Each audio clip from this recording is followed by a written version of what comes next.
Hi hello నమస్తే, నేను మీ Anil Bommagani. Welcome to our channel MMTV channel. Please do subscribe my channel. ఈరోజు నిన్న ఏదైతే బీసీ కులగణన మరియు ఎస్సీ వర్గీకరణ పేరిట ఒకరోజు అసెంబ్లీని ఏర్పాటు చేసి కేబినెట్ ఏర్పాటు చేసిన రేవంత్ రెడ్డి సర్కార్ బీసీలను చిన్నచూపు చూస్తూ బీసీలతో పాటుగా ఎస్సీ వర్గీకరణను కూడా ప్రవేశపెట్టకుండా ఏమీ లేకుండా తూతూ మంత్రంగా నామమాత్రంగా పత్రాలను సమర్పించి పత్రాలను రిపోర్ట్ ఏదైతే ఉందో రిపోర్ట్ని ఇచ్చి చేతులు దులుపుకున్న దానిపైన మరియు బీసీ వర్గీకరణను మరి 42% స్థానిక సంస్థలలో రిజర్వేషన్ కల్పిస్తుందా లేకపోతే బీసీ సప్లాన్ తీసుకొస్తుందా? వారు చెప్పిన ప్రకారం 56% బీసీలు ఉంటే 2014లో 61% ఉన్న బీసీల సంఖ్య 56%కి తగ్గింది. 2014లో ఓసీలో 8-9% ఉన్న వాళ్ళు 13-15%కి పెరిగినారు. అంటే బీసీలు మరి తగ్గిర్రా ఓసీలు పెరిగిర్రా అనే దానిపైన నిన్న వాడివేడి చర్చ జరిగింది. దీనిపైన మాట్లాడుతూ జాతీయ సంక్షేమ బీసీ సంఘం అధ్యక్షుడు జాజుల శ్రీనివాస్ గౌడ్ గారి ఆధ్వర్యంలో అఖిల పక్షాన్ని ఏర్పాటు చేసుకుని ఇది చెత్త, దీనిని యాక్సెప్ట్ చేయడానికి వీల్లేదని నిన్న సభాముఖంగా చింపి బయటపడేసిన సందర్భం. అలాగే బీసీలకు ఏదైతే రాహుల్ గాంధీ గారు కామారెడ్డి సభలో ఏదైతే బీసీ డిక్లరేషన్ పేరిట ఇచ్చిన హామీలన్నీ తుంగలో తొక్కుతూ రేవంత్ రెడ్డి సర్కార్ అబాస్ పాలైంది.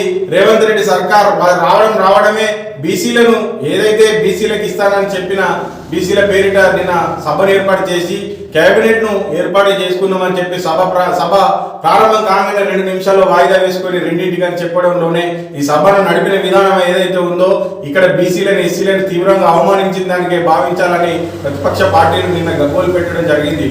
అన్నిట్లో అబద్ధాలు, హామీలలో అబద్ధాలు, మాట మార్చడంలో ఇలా అన్నిట్లో అబద్ధాలను ఏదో మభ్యపెట్టి మాటగా చేసే విధంగా రేవంత్ రెడ్డి సర్కార్ కొనసాగుతుంది. దీనిపైన నిన్న బీసీ జనాలందరూ తీవ్రంగా ఆగ్రహం వ్యక్తం చేస్తూ మేధావులు, విద్యార్థులు, ఉద్యోగస్తులు, సామాన్య మానవుడికి కూడా నిన్న బీసీ డిక్లరేషన్ పైన కాంగ్రెస్ పార్టీ మోస వైఖరి అర్థమైంది. దాని గురించి మాట్లాడుతూ ముదిరాజ్ బిడ్డ అయినటువంటి మన జూలపల్లి ఉప సర్పంచ్ మాజీ అయినటువంటి సాయి కుమార్ గారు వారి ముదిరాజ్ కులాలకు సంబంధించిన తీవ్రంగా ముదిరాజ్ కులాలందరూ ఎదురు చూశామని దాని మీద మాకు తీవ్ర నిరాశ ఏర్పడిందని దానిపైన మాట్లాడడానికి రావడం జరిగింది. సాయి కుమార్ గారు మరి నిన్న జరిగిన బీసీ డిక్లరేషన్ గురించి మరి మీరు ఏం చెప్పదలుచుకున్నారు?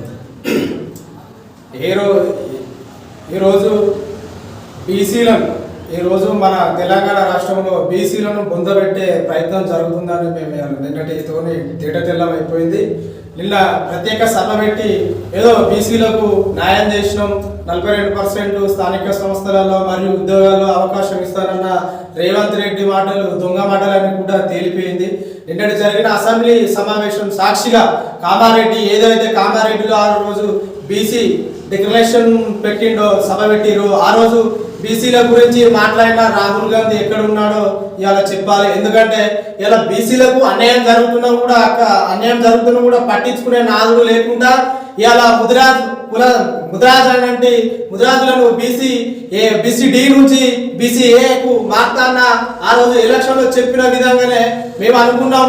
నిన్న అది జరుగుతుంది కావచ్చు, డిక్లరేషన్ లో మాది కూడా ప్రస్తావన వస్తాయి కావచ్చు అనుకున్నాం. బీసీ ఏకు మారుతారు కావచ్చు, మా నిరుద్యోగులకు ఉద్యోగాలు వస్తాయి కావచ్చు, మాకు స్థానిక సంస్థలలో ఎన్నికల్లో మాకు రిజర్వేషన్ కల్పిస్తూ మా పాపులేషన్ పెంచి ఇలా ముందు ఉంచుతాడు అనుకున్న రోజు నిన్నటి రోజు చీకటి రోజుగా భావించి ఇలా తెలంగాణకు చీకట్లు కమ్మే రోజులు ఓసీలే పెద్ద సంఖ్యలో ఉన్నట్టు గుర్తించిన ఈ ప్రభుత్వం కనీసం బీసీలకు న్యాయం చేసే విధానం లేదు. కాబట్టి ఈ రోజు ఈ డిక్లరేషన్లు అన్ని ఉత్త మాటలే, కళ్ళకబుర్లు చెప్పుకుంటూ కళ్ళపోయిన మాటలు చెప్పుకుంటూ రేవంత్ రెడ్డి సర్కార్ చేస్తున్న అన్యాయాలకు అక్రమాలకు జనాలు గమనిస్తున్నారని నేను భావిస్తున్నా. ఎందుకంటే మొన్న 4 పథకాల హామీలను కూడా మన గ్రామాల్లో గ్రామ సభలు పెట్టి ప్రతి ఒక్కరిని నయవంచన చేసి ఈరోజు ఎలక్షన్ కోడ్ జనవరి 26 తారీఖు పెట్టిన సందర్భంలో 26 తారీఖు నాడు గ్రామ సభలు ఎందుకు పెట్టారంటే ఇంకా ముందే తెలుసు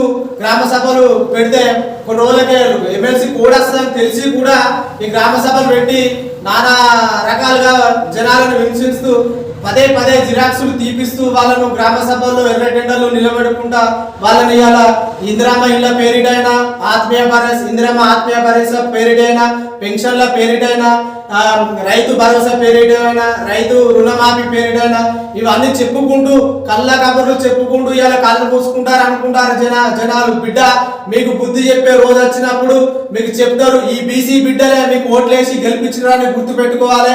ఓసీలు ఎత్తనే గెలిచిరా, బీసీలు లేరా ఈ రాష్ట్రంలో? ప్రతి ఒక్కరు ఓటేస్తే ఇవాళ బీసీల సంఖ్య ఎంత, ఓసీల సంఖ్య ఎంత? ఇలా మీరు అసెంబ్లీలో కూర్చొని మాట్లాడుతున్న ఈ రోజు మీరు సీఎం గా ఉన్నారు కదా రేవంత్ రెడ్డి, మా దుద్దిల్ల శ్రీధర్, ఇలా మీరు కూడా ఉన్నారు కదా. ఇలా మా బీసీ ఓట్లతో దండుకొని ఇలా మీరు అసెంబ్లీలో మాట్లాడడానికి అవకాశం ఇచ్చాం కాబట్టి ఇలా ఇచ్చారు కాబట్టి నువ్వు ఈ రోజు నువ్వు అసెంబ్లీలో ఉండి మాట్లాడుతున్నావు. కనీసం బీసీలకు న్యాయం చేయని ఈ 42% మీ రాజకీయ వ్యక్తంగా మీ పార్టీ ఇస్తుందని చెప్తున్నారు. ఆల్ పార్టీ కూడా ఇస్తారని ఎన్నడో ఒప్పుకున్నారు. మీరు డిక్లరేషన్ నిన్న మీరు చేసిన అసెంబ్లీ సమావేశాల్లో నిన్ననే అసెంబ్లీ సాక్షిగా అబద్ధాల పుట్టగా మీరు బీసీలను నయవంచన పాలన చేసిరని బీసీ బిడ్డల తరపున, మా ముదిరాజు కులం తరపున, ఇంకా మా యాదవన తరపున, మా పద్మశాలి తరపున అందరూ ఇంకా సవర్ణ వర్ణాల కుటుంబాల తరపున నేను ఈ రోజు హెచ్చరిస్తున్నా. బిడ్డ రాబోయే రోజుల్లో పుట్టగతులు ఉండవు. ఎందుకంటే మా బీసీలు లేని రాష్ట్రం లేదు. ఇలా మా బీసీలను మొత్తం 1,20,00,000 దాకా చిన్న చూపు మొత్తానికే లేకుండా నివేదిక ఇచ్చారుగా. ఆ రోజు 24 గంటల్లో జరిగిన కుటుంబ సర్వేలో ఉన్న నిజాలు ఇలా మీలాంటి మీ పార్టీలో ఉన్న మల్లన్నే కదా ఎమ్మెల్సీ అయినా, మీ కాంగ్రెస్ పార్టీ నుంచి గెలిచిన అయినా కదా. ఇవాళ దాన్ని ఈ పేపరు ఉత్తదే ఇవాళ చేసిన సర్వే, ఈ సర్వే అంతా బోగస్ సర్వే. బీసీలే లేనట్టుగా ఇవాళ బీసీ బిడ్డల్ని చంపే ప్రయత్నం చేస్తున్నా మీకు మీ పార్టీ నుంచి నిరసన వ్యక్తమవుతున్న రోజు. ఎందుకంటే ఈ రోజు బీసీ బిడ్డలైనటువంటి మన తీర్మాన్ మల్లన్న కూడా ఇవాళ మాట్లాడడానికి చాలా సంతోషకరం. ఎందుకంటే పార్టీ అని చూడకుండా కూడా పార్టీ తయారు చేసిన మేనిఫెస్టోను, పార్టీ తయారు చేసిన బీసీ డెక్లరేషన్ ఫామ్ను, ఆ ఫామ్ను ఉచ్చ కాల పెడతా ఉన్నాడు. మరి ఆ హెడ్సప్ చెప్తున్నారు. ఎందుకంటే పార్టీలో ఉండి కూడా బీసీ బిడ్డలకు సపోర్ట్ చేసినందుకు మల్లన్న మీకు చాలా చాలా థ్యాంక్స్ చెప్తున్నా. ఎందుకంటే మీరు పార్టీ కూడా భయపడకుండా బీసీల తరఫున న్యాయంగా పోరాడినందుకు మీరు ఎల్లవెల్ల ఈ బీసీల తరఫున కొట్లాడండి. ఈ దొంగ పార్టీలో ఉండగాని మేము హెచ్చరిస్తూ మీకు మరి ఇది జానారెడ్డి సర్వే సిగ్గు శరం ఉండాలి. సమగ్ర కుటుంబ సర్వే ముంబై దుబాయ్ లో ఉన్నాడు కూడా వచ్చి సర్వేలో సమగ్ర సర్వే ఏమైంది? 21 లక్షల మంది ఇది దేశానికి ఆదర్శమైన సర్వే. కార్పొరేషన్ ఏర్పాటు చేసినప్పుడు సంతోషపడ్డ మీరు మరి ముదిరాజ్ కార్పొరేషన్ కు తగినన్ని నిధులు ఇవ్వలేదు కదా. ముదిరాజ్ కార్పొరేషన్ ఏర్పాటు చేసిందంటే చేసిరు. ఆ రోజు 4,000 కోట్లతో చేస్తే 400 కోట్లతో చేస్తే ఇవాళ 200 కోట్లతో కార్పొరేషన్ ఏర్పాటు చేసింది. అయినా కూడా ఈ రోజు ఏమైంది? ఇవాళ చెరువులలో చేపలు పిల్లలు పోసుకోవడానికి రోజుకోలే. ఇవాళ ఒక ముదిరాజ్ బిడ్డను ఆదుకోవడానికి ఏమాత్రం ముందుకు రాలే. ఇవాళ యాదవ సంఘాలకు గొర్రెలకు ఆ రోజు కార్పొరేషన్ ఉన్నప్పుడు మన టిఆర్ఎస్ ప్రభుత్వం ఉన్నప్పుడు యాదవులకు గొర్రెలు ఇచ్చి ఆదుకున్నారు, సబ్సిడీ ఇచ్చి ఆదుకున్నారు. మా ముదిరాజులకు బర్రెలు ఇచ్చి ఆదుకున్నారు, ట్రాలీలు ఇచ్చి ఆదుకున్నారు. చెర్లో అయినా కూడా చేప పిల్లలకు పోయడానికి వెసులుబాటుగా భారం పడుతుందని వాళ్ళే చేప పిల్లలు పోసి ఆదుకున్నారు. ఇసుడిచ్చే అప్పుడు కార్పొరేషన్ అట్లా ఆదుకునే. ఈ రోజు ఏది కూడా ముదిరాజు కుటుంబానికైనా, యాదవ సంఘానికైనా, ప్రాథమిశాలకైనా ఏ కుటుంబానికి కూడా అందుబాటులో లేకుండా ఈ ప్రభుత్వం నయవంచన చేస్తుంది. ఇది బీసీ డిక్లరేషన్ పేరిట బీసీలను ఆదుకుంటున్నాం అని చెప్పిన మీరు బీసీ సప్లాన్ ఎందుకు అమలు చేయలేదు? బీసీ సప్లాన్ ఎందుకు తీసుకురాలేదు? బీసీలకు ఒకవేళ మీరు బీసీలకు ఏదలుచుకుంటే 42% రిజర్వేషన్ స్థానిక సంస్థలను కల్పించాల్సింది పోయి నిన్న చట్ట సవరణ చేయాల్సింది పోయి అది చట్ట సవరణ చేయకుండా రాజ్యాంగబద్ధంగా మీకు ఇబ్బందులు వస్తాయని ముందే తెలుసు. ఇది రాజ్యాంగబద్ధమైన ఇష్యూ జరుగుతుందని తెలిసినప్పుడు మరి మీరు మాట ఏ విధంగా ఇచ్చారు? మరి ఏదైతే మీరు బీసీలు ఎంతమందో కులగణన చేయాల్సిన మీరు ఏదైతే ఆధార్ కార్డు రేషన్ కార్డులు మరి తప్ప ఆధార్ కార్డు ప్రకారమే మన రాష్ట్ర జనాభా 3,80,00,000 పై చిలుకుంటే మీరు చేసిన ఏదైతే సర్వే ప్రకారం 3,60,00,000 చిల్లర జనాభాను చూపెట్టిరంటే ఇది డొల్లాని, ఇది పూర్తిగా అసంబద్ధమైందని దీనిని ఎవరు అంగీకరించకుండా నిన్ను చిత్తుకాయలాగా చించివేసిన పరిస్థితి నిన్న జాజుల శ్రీనివాస్ గౌడ్ గారి ఆధ్వర్యంలో ఏదైతే ఏర్పాటు చేసిన బీసీ సభలో వారి పేపర్లు చింపి చెద్దబుట్టలో వేశారు. మీ కాంగ్రెస్ పార్టీ ఎమ్మెల్సీ అయినటువంటి తీర్మార్ మల్లన్న ఏదైతే ఈ రిజర్వేషన్ కంటే సబ్బండ వర్ణాలను ఏకం చేసి 24 గంటల లోపు ఏదైతే సమగ్ర కుటుంబ సర్వే నిర్వహించిన కేసీఆర్ పెట్టిన రిపోర్టే కరెక్ట్ అని, ఇదంతా తప్పుల తడకని దీనిని ఉచ్చపోసి మరి కాల్చాలని ఒక ఘాటైన వ్యాఖ్యలు చేసిన తీర్మార్ మల్లన్న పైన మరి మీరు ఏదైతే మీ పార్టీ తరఫున ఏదైనా చర్య తీసుకోవాలని మీరు ఆలోచన చేస్తే సబ్బండ బీసీ వర్గం మొత్తం ఆయన వెంట ఉంటది. ఏదేమైనప్పటికీ కూడా బీసీలను నాటి నుండి నేటి వరకు ఓటు బ్యాంకుగానే చూస్తున్న ఈ కాంగ్రెస్ ప్రభుత్వం, కాంగ్రెస్ సర్కార్ బీసీల గురించి ఏనాడు ఆలోచన చేయడం లేదు. బీసీ కార్పొరేషన్ సంబంధించి బీసీ కార్పొరేషన్ లోను ఒక సంవత్సర కాలం గడిచినప్పటికీ ఇంకా కూడా ఒకటంటే ఒక బీసీ కార్పొరేషన్ లోన్లకు సంబంధించి ఒక్కటి కూడా ఇష్యూ చేయకపోవడంలోనే మీరు బీసీలను ఏ విధంగా మోసం చేస్తున్నారనే విషయం బయటపడుతుంది. కాబట్టి ఇప్పటికైనా తస్మా జాగ్రత్త. మీరు బీసీ డిక్లరేషన్ కామారెడ్డి సభలో ఏదైతే చెప్పారో ఆ విధంగానే ముదిరాజులను బీసీ డి నుంచి బీసీ ఏకి కన్వర్ట్ చేస్తామని మీరు మాట ఇవ్వడం జరిగింది. దాని ప్రకారం దానికి కట్టుబడి ఉండాలి. ఏదైతే ముదిరాజులకు కార్పొరేషన్ ఏర్పాటు చేసి వాళ్ళకు 4,000 కోట్లతో ఫండింగ్ ఇవ్వాల్సింది పోయి 200 కోట్లు తుంతు మంత్రంగా ఇస్తే వారు ఏం నాలుగు తీసుకోవడానికి కూడా పని చేయకుండా ఒక కార్పొరేషన్ ఏర్పాటు చేసిన వాడిని సంఖ్యలు కుదుకునే సంబరం చేసుకునే విధంగానే ఉంది తప్పితే దానివల్ల ఏ ప్రయోజనం చేకూర్చే లేకుండా పోయింది. కాబట్టి ఏ కార్పొరేషన్ ఏర్పాటు చేస్తే ఆ కులస్తునికి అవకాశం కల్పించాలి.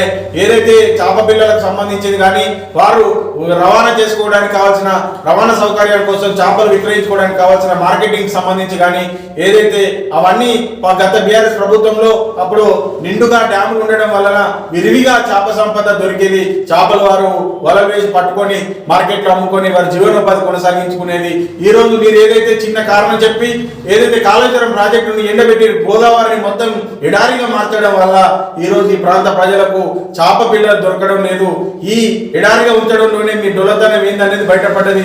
వందల వేల లారీలతోని ఈ కాళేశ్వరం గోదావరి పరివాహక ప్రాంతం నుండి ఇసుకను తరలిస్తున్న దృశ్యాలను మనం చూసినాం. ఇక్కడ ఉన్న మంత్రి నియోజకవర్గ ఎమ్మెల్యే దుద్దిల శ్రీధర్ నువ్వు ఆ రోజు ఏదైతే ఇసుక అక్రమ రవాణా తరలింపు జరుగుతుందని గగ్గోలు పెట్టి 100 ఇసుక లారీలు పోతున్నాయని ఏదైతే నువ్వు షోక్ టాప్ చేసినావో ఈ రోజు మరి ఏమైంది? నేను రాగానే ఇవన్నీ బంద్ చేపిస్తా, ఇది ఎడారి దిబ్బగా మారుతుంది, ఇది జాతి సంపద, మన వనరులు అన్ని దోసుకుపోతారని చెప్పిన నువ్వు ఈ రోజు అప్పుడు 100 లారీలు నడిస్తే 1000 లారీలు నడిచే విధంగా నువ్వు అనుమతులు ఇచ్చినావు. ఇలా అవన్నింటి వెంటనే నిలుపుదల వేయాలి. గోదావరి యొక్క పరివాహక ప్రాంతంలో ఉన్నటువంటి నీటిని సంరక్షణ, వనరుల సంరక్షణ బాధ్యత కూడా నీదే. నువ్వే ఈ ప్రాంతం నుంచి ఎమ్మెల్యేగా ఉన్నావు, అక్కడ ముఖ్యమంత్రి తర్వాత ముఖ్యమంత్రిగా ఉన్నానని నువ్వు కొనసాగుతున్నావు. కాబట్టి ఏదైతే బీసీ డిక్లరేషన్ లో మీరు చెప్పిన విధంగా 2014లో 61% బీసీ మరియు బీసీ ముస్లిం ఉంటే ఇవాళ దాన్ని 56% కుదించిన మీరు దానికి మరి ఏ విధంగా బీసీలు తగ్గిపోయిరా, ఈ రాష్ట్రం నుంచి వలసలిపోయిరా, దానికి కారణాలు చెప్పలేదు. ఏదైతే ఓసీలు అప్పుడు 11% ఉన్న అప్పుడున్న 2014 సర్వే ప్రకారం ఉంటే ఇప్పుడు దాన్ని 13% నుంచి 14-15% పెంచిన మీరు ఏదైతే ఈ కమిటీకి చైర్మన్ గా ఏదైతే సబ్ కమిటీని ఏర్పాటు చేసిరో సబ్ కమిటీకి చైర్మన్ గా ఒక రెడ్డిని పెట్టడంలోనే ఆయన యొక్క రెడ్డి యొక్క డొల్లతనం బయటపడ్డది. అక్కడ మరి బీసీ బిడ్డ పొన్నం ప్రభాకర్ ఉన్నాడు, అక్కడ పోతే మళ్ళా కొండ సురేఖ అక్క ఉన్నారు. మరి వీళ్ళను చైర్మన్ గా ఎందుకు చేయలేదంటే వీరు నిజమైన వాస్తవాలను కనుక బయటికి చెప్తారు. డైరెక్ట్ గా వాస్తవాలు కనుక బయటికి పడితే మీ పరువు పార్టీ పరువు పోతుందనే ముందే ఉద్దేశంతోనే దురుద్దేశంతోనే ఇక్కడ పార్టీలో ఉన్నటువంటి ఒక రెడ్డి నాయకత్వంలో ఒక బీసీ కులగణన చేయడంలోనే మీ యొక్క డొల్లతనం బయటపడ్డది. కాబట్టి ఇప్పటికైనా బీసీలను ఓటు బ్యాంకుగా చూడద్దు. ఈ మూలానికి ఈ దేశ మూల ఆర్థిక వ్యవస్థే బీసీల భుజాలపైన ఈ దేశం యొక్క బాధ్యత నడుస్తుంది. కాబట్టి ఉత్పాదక శక్తి అంతా బీసీలదే.